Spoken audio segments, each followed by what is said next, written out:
मित्राणि नमो नमः।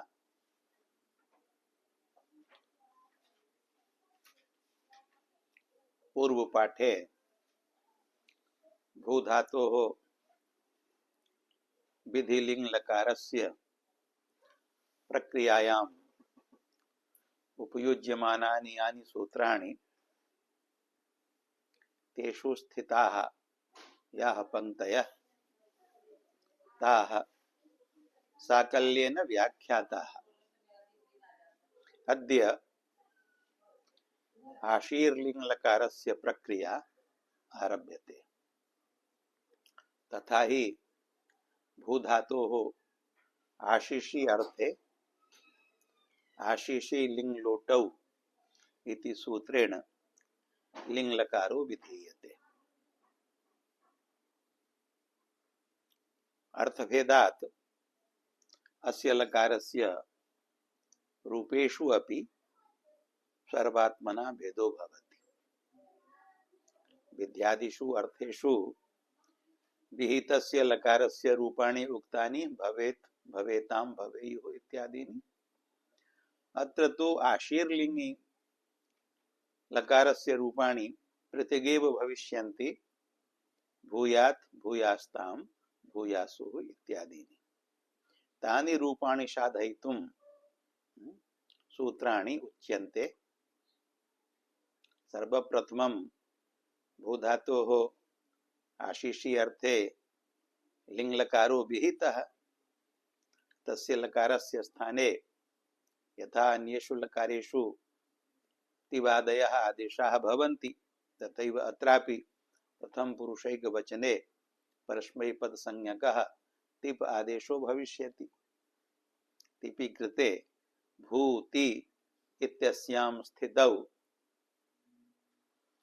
तिपः सार्वधातुक संज्ञा प्राप्नोति। तिंशित् सार्वधातुकम् इत्यनेन सूत्रेण तां सार्वधातुक संज्ञां बाधित्वा अत्र आर्धधातुक संज्ञा विधीयते। तदर्थं सूत्रमस्ति लिंगाशिषि। सूत्रेऽस्मिन् पदद्वयं वर्तते। लिंग इति एकं पदम्, आशिषि इति द्वितीयम्। तत्र लिंग इत्यत्र षष्ठी ज्ञेया, सा च षष्ठी लुप्ता वर्तते। सत्वात् आर्षत्वात् वा षष्ठी लुप्ता अस्ति। अतः लिंग इत्यस्य अर्थः अस्ति लिंगः। सा च षष्ठी स्थान षष्ठी ज्ञेया। लिंगः कस्य लिंगः? आशिषि। आशिषि अर्थे विहितो यः लिंग तस्य लिंगः स्थाने इत्येतावान् अर्थः संजातः। लिंगः स्थाने कः भवति? तिङ् परस्मैपदे तिवादयः नव आदेशाः भवन्ति। आत्मनेपदे तादयः नव आदेशाः भवन्ति। आशिषि विहितस्य लिंगः स्थाने ये आदेशाः तिवादयः तेषां तिवादीनां तिंशित् सार्वधातुकम् इति सूत्रेण तिङ्त्वात् प्राप्ता या सार्वधातुक संज्ञा तां बाधित्वा अनेन सूत्रेण आर्धधातुक संज्ञा विधीयते। यतो हि अत्र सूत्रे आर्धधातुकं शेषः इति सूत्रात् आर्धधातुकम् इति पदम् अनुवर्तनीयं भवति। अतः सूत्रस्य अर्थो जायते आशिषि लिंगस्तिङ् आर्धधातुक संज्ञा स्यात्। सूत्रस्य अर्थः अवगतः। आशिषि अर्थे विहितो यः लिंग लकारः तस्य स्थाने जायमानः यः तिङ् आदेशः तस्य आदेशस्य या सार्वधातुक संज्ञा प्राप्ता तिङ्त्वात् तां संज्ञां बाधित्वा अनेन सूत्रेण आर्धधातुक संज्ञा विधीयते। तेन किं भवति? तिङां सार्वधातुकत्वाभावात् कर्तरि शप् इति शप् विकरणो न जायते। यतो हि शप् प्रत्ययः आर्ध धातु के परे न भवति। कर्तरि शप इत्यस्य अर्थः अस्ति कर्तर्थे सार्वधातुके परे धातु शप भवति। अत्र सार्वधातुकः परो नास्ति, आर्धधातुकः परः अस्ति, अतः शप विकरणो न भवति। शपः अभावे भूशब्दस्य गुणः अपि न भवति। तेः इकारस्य इतश्च इति लोपो भवति। यासुट् परस्मैपदेषु धात्तो ङिच्च इत्यनेन प्रत्ययस्य यासुडागमो भवति। प्रत्यये तकारः वर्तते, तस्य तकारस्य शुट्तिथोः इति सूत्रेण शुडागमोऽपि भवति। एवं च रूपं किं जातं? भू यास स त इति। भूधातोः उकारस्य स्थाने सार्वधातुकार्धधातुकयोः इत्यनेन गुणः प्राप्तो भवति। आर्धधातुक संज्ञकः यः प्रत्ययः अस्ति यास स त इति, तस्मिन् परे इगन्तस्य धातोः भू इत्यस्य स्थाने गुणः प्राप्तः भवति, किन्तु स गुणः निषिध्यते। केन निषिध्यते? किङ् इति च इति सूत्रेण। कुतः?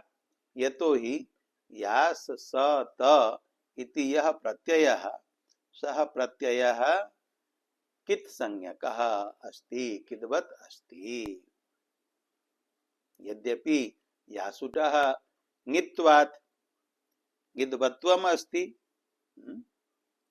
किन्तु अत्र आर्धधातुके आशीर्लिङि ङित्वं बाधित्वा कित्वं विधीयते। केन? किदाशिषि इति सूत्रेण। ङित्वं बाधित्वा कित्वं विधीयते। किदाशिषि इति सूत्रस्य अर्थः कः? आशिषि लिङ्गो याशुट् कित् स्यात्। अत्रापि सूत्रे पदद्वयं वर्तते। कित् इति एकं प्रथमैकवचनान्तं विधेयम्, आशिषि इति सप्तम्येकवचनान्तं। किञ्च अत्र लिङः सीयुट् इति सूत्रात् लिङः इति पदम् अनुवर्तनीयम्। यासुट् परस्मैपदेषु धात्तो ङिच्च इति सूत्रात् यासुट् इति पदम् अनुवर्तनीयम्। एवं च सूत्रस्य अर्थो जायते आशिषि लिङ्गो यासुट् कित् स्यात्। आशिषि अर्थे विहितः यः लिङ् लकारः, तदादेशः यः तिवादिः, तस्य विहितः यः यासुडागमः, स यासुट् कित् भवति। यासुट् परस्मैपदेषु धात्तो ङिच्च इत्यनेन तु यासुट् ङित् कृतः वर्तते, परन्तु अत्र आशीर्लिङि ङित्वं बाधित्वा कित् विधीयते, कित्वं विधीयते। भवतां मनसि प्रश्नः उपस्थितः संजायेत। ङित्वस्यापि फलं गुणनिषेधः, कित्वस्यापि फलं गुणनिषेधः। यतो हि वक्ष्यमाणेन सूत्रेण किङ् इति च इत्यनेन ङिति प्रत्यये अपि, ङिति प्रत्यये अपि, किति प्रत्यये अपि गुणवृद्ध्योर्निषेधो भवति। यदा यासुट् ङिद् वर्तते एव, तदा ङित्वम् आदायैव गुणनिषेधः सिद्धः किङ् इति च इत्यनेन। पुनः ङित्वं बाधित्वा कित्वविधानम् अत्र किमर्थं कृतम्? जायते मनसि प्रश्न। प्रश्नस्य उत्तरम् अपेक्ष्यते। ङिति च किति च गुणनिषेधः भवति, वृद्धिनिषेधो भवति इति सत्यम्, परन्तु सन्ति तादृशान्यपि कार्याणि यानि किति भवन्ति ङिति न भवन्ति। यानि कार्याणि किति भवन्ति तानि स्युः इत्येतदर्थम् अत्र यासुटः किद् विधानं कृतम्। किं तत् कार्यं? तो यथा भवन्तः अग्रे पठिष्यन्ति वचि स्वपि यजादीनां किति अनेन सूत्रेण किति प्रत्यये परे एव वच्यादीनां संप्रसारणं विहितम् अस्ति न तु ङिति। संप्रसारणं भवति अनेन सूत्रेण कुत्र? किति प्रत्यये परतः।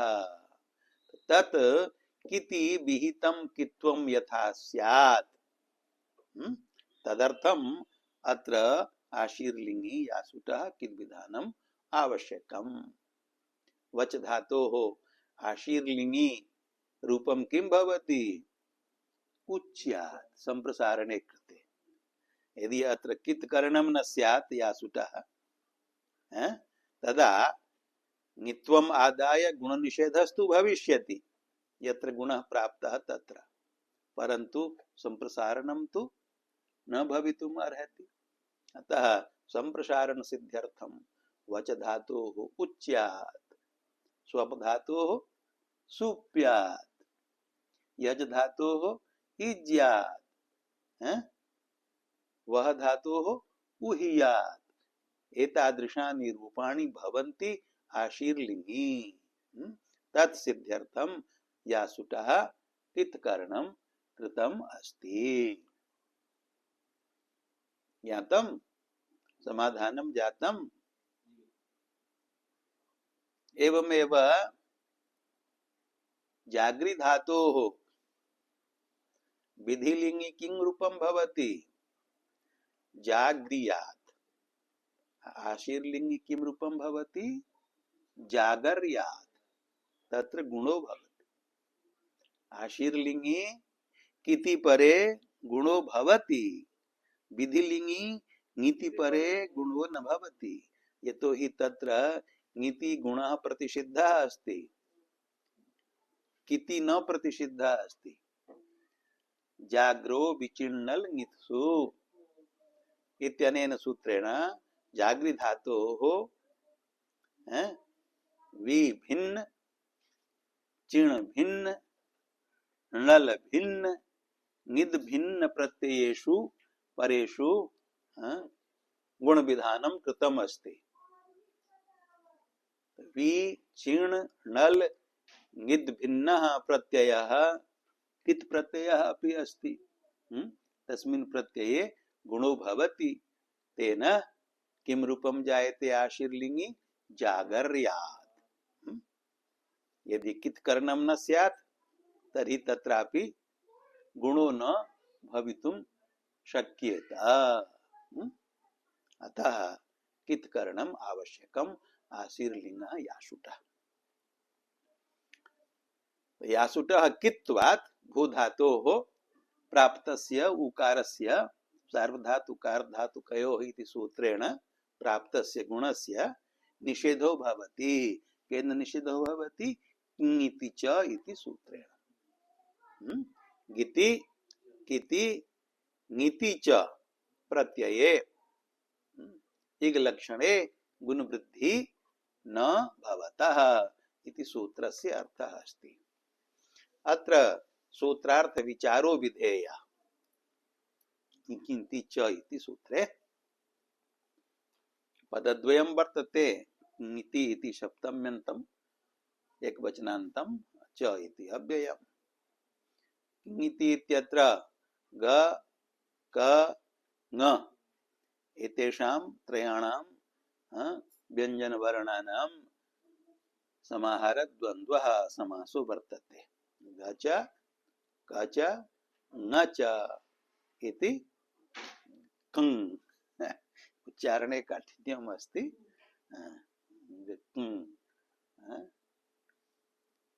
स्वर स्वरम विना व्यंजनस्य उच्चारणम् अत्यन्तं कठिनं भवति। अतएव तस्य नाम भवति व्यंजनम्। विगता अंजना अभिव्यक्ति स्वरम विना यस्य तत् व्यंजनम्।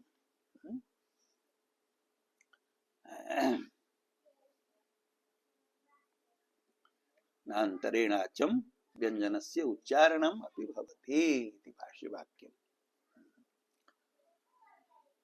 स्वरस्य सहयोगेन स्वरः पूर्वो भवतु परो भवतु वा तस्य सहयोगेन व्यंजनस्य उच्चारणं सुकरं जायते। तत्र ग क ङ एतेषां त्रयाणां व्यंजनानां समाहार द्वन्द्वः समासः अस्ति। समासे कृते कं इति रूपं जायते। तस्य इत शब्देन अन्य पदार्थे बहुव्रीहिर्विधेयः। कं इत यस्य स किंगित। गकारस्य चर्त्वेन ककारो भवति।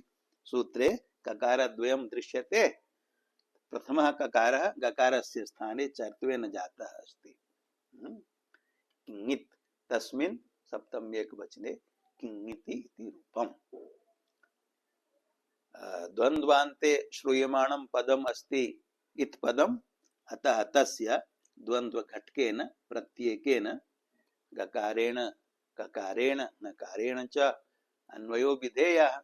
अतः अर्थः जायते गिति किति ङिति च। अत्र या सप्तमी सा आचार्यैः निमित्त सप्तमी स्वीकृता वर्तते। अतएव अर्थः जातः गित कित ङिन् निमित्ते। गुणवृद्धि इत्यत्र द्विवचनम् अस्ति। तदनुसारं गित कित ङिन् निमित्ते इति प्रथमाद्विवचने रूपं ज्ञातव्यम्। गित कित ङिन् निमित्ते गुणवृद्धि न स्तः। इको गुणवृद्धि इति सूत्रात् गुणवृद्धि इति पदम् अनुवर्तनीयम्। न धातु लोप आर्ध धातुके इति सूत्रात् न इति पदम् अनुवर्तनीयम्। किंच इको गुणवृद्धि इति सूत्रात् इकः इति षष्ठ्यन्तं पदम् अपि अनुवर्तनीयम्। अत्र सूत्रे च इति यः शब्दः सः शब्दः इत्यर्थकः स्वीकृतः। इति शब्दस्य अर्थे स्वीकृतः। तस्य च अन्वयः इकः इत्यनेन कर्तव्यः। इकः इति अर्थात इकः इति उच्चार्य विहिते के ये गुणवृद्धि ते न भवतः इति सूत्रस्य अर्थः संजातः। स एव अर्थः उक्तः गित कित ङिन् निमित्ते इग लक्षणे गुणवृद्धि नास्तः। सूत्रस्य अयम् अर्थः कथं संजातः इति मन्ये स्पष्टः।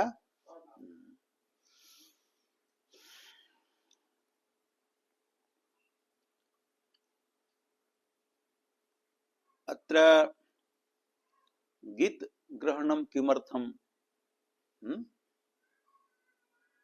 इति प्रश्नः अस्ति भवतां मनसि। गित ग्रहणं किमर्थं कः अस्ति गित।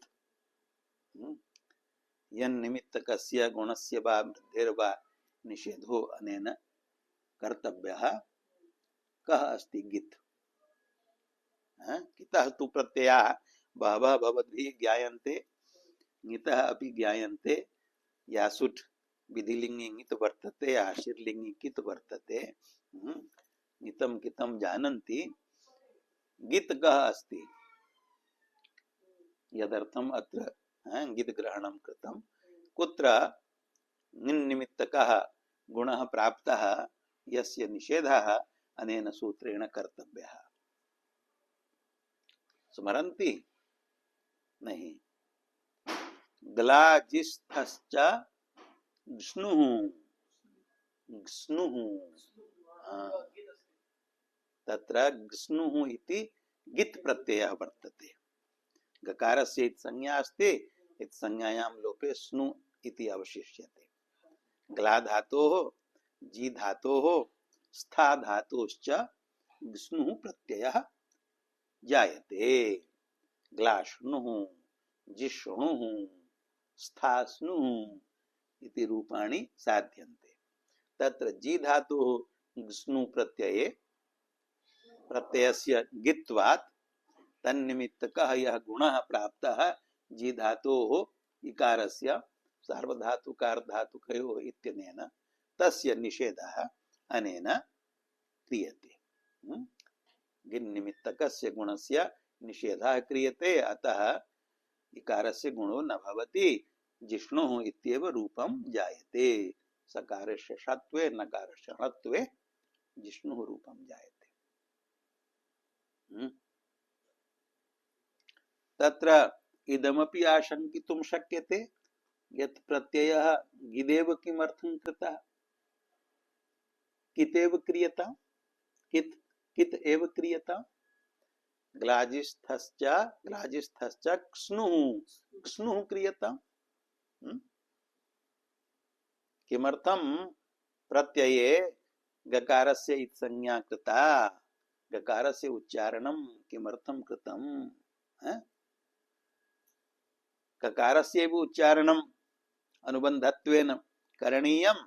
ककारस्य इत्संज्ञायां प्रत्ययः कित् भविष्यति, कित् प्रत्यय निमित्तकः यः गुणः प्राप्तो भविष्यति तस्य निषेधः किङिति च इति सूत्रेण भविष्यति।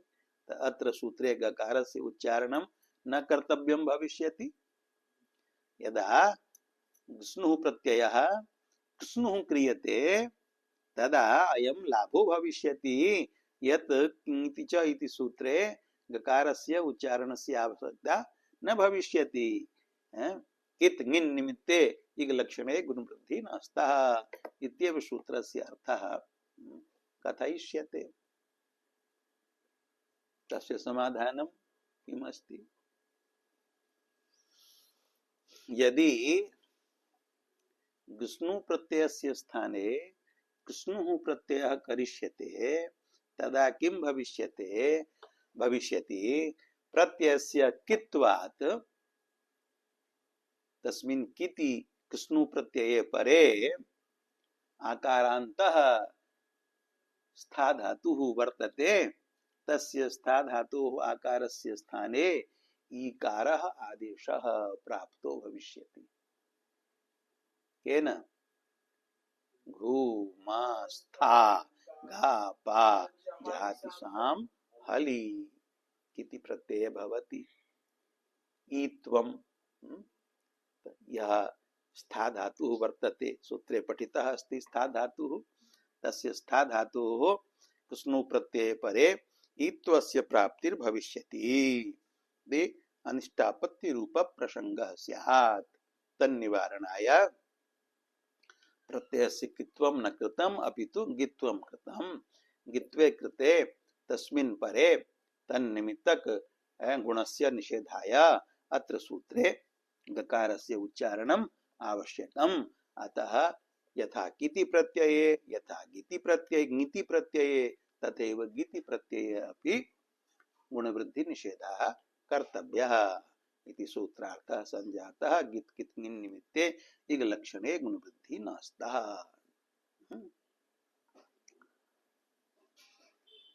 समयः अस्ति, अग्रे पाठः अग्रे प्रसारणीयः अथवा अत्रैव विरामः कर्तव्यः। तत्र भवतु, अत्र वक्तव्यं किमपि अन्यदपि अस्ति। किमिति च इति सूत्रे व्याख्यातव्यम् अवशिष्यते। अतः अवशिष्टं व्याख्यानम् अन्यस्मिन् दिवसे भविष्यति।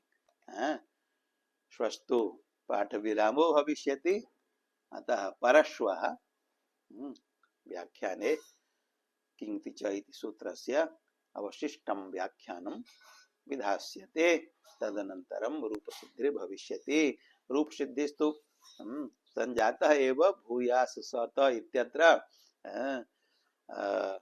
पदान्ते यः संयोगः सत इति तत्र सकारस्य चुटः सकारस्य लोपः क्रियतां स्कोः संयोगाद्योरन्ते च इत्यनेन पुनः सत इति व्यञ्जनद्वयस्य संयोगः अवशिष्यते सोऽपि पदान्त संयोगः तत्रापि आदेः सकारस्य या सुटः सकारस्य लोपो भविष्यति एवं क्रमेण प्रथमं सुटः सकारस्य अनन्तरं या सुटः सकारस्य लोपे कृते भूयात इति रूपम् अवशिष्यते भूयात् इति रूपसिद्धिः जाता द्विवचने तसः तामि तत्र सुडागमे कृते झल परक संयोगादित्वात् झल तकारः तत्परः संयोगः स तदादिः यः यासुटः सकारः तस्य लोपो भवति एवं च भूयास्ताम् इति रूपं सिद्ध्यति बहुवचने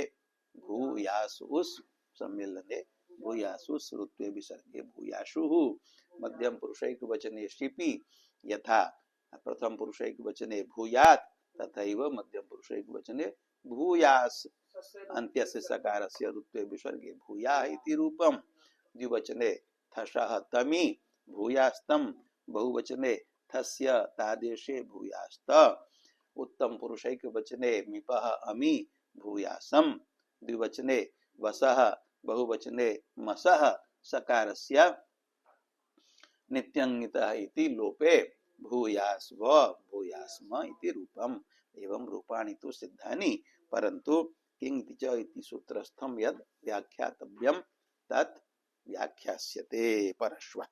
ओम शांति शांति शांति।